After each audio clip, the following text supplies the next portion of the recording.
मित्रो नमस्कार. आज आपणास दत्तात्रयांचे पवित्र स्थान पिठापूर येथे जायचे आहे. आंध्र प्रदेशात पिठापूर गावी एक अपळा राजा नावाचा आपस्तंभ शाखेचा ब्राह्मण राहत होता.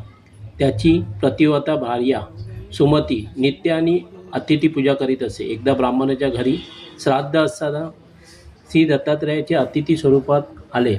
ब्राह्मण भोजन झाले नव्हते. त्यावेळी अपळा राजा घरी नव्हते. त्या ब्राह्मण स्त्रीने महाराजांना भिक्षा घातली.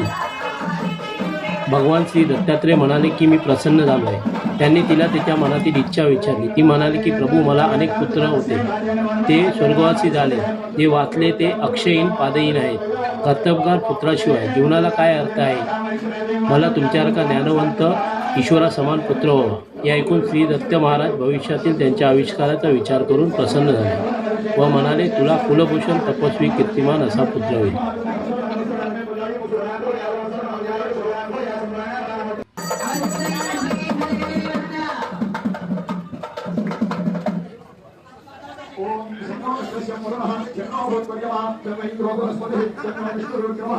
श्री दत्तात्रयांचे 3 अवतार एकाच ठिकाणी असलेले एकमेव महासंस्थान व आद्यपीठ म्हणजे श्रीपाद श्री वल्लभ महासंस्थान. पिठापूर हे पूर्व काळापासून सिद्ध क्षेत्र आहे, म्हणून या क्षेत्रात पादगया असे म्हणतात. आश्चर्याची गोष्ट म्हणजे श्री कुपिटेश्वराच्या शिवलिंगामधून विद्युत कांती प्रकाशत होती व त्यावेळी त्यातून अल्पराजू शर्मा व सुमती महाराणी यांच्या विवाहाची आकाशवाणी झाली. त्या स्थानामध्ये एक तलाव असून तेथे रोज हजारो भाविक स्नान करतात. तसे मृत पावलेल्या व्यक्तींचे पूर्ण श्रद्धाभावक पिंडदान केल्यास त्या आत्म्यास मुक्ती मिळते.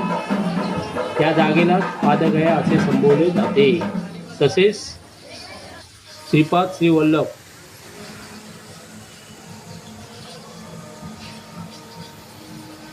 व्हिडिओ आवडला असेल लाईक करा, शेअर करा व सबस्क्राईब करायला विसरू नका. धन्यवाद.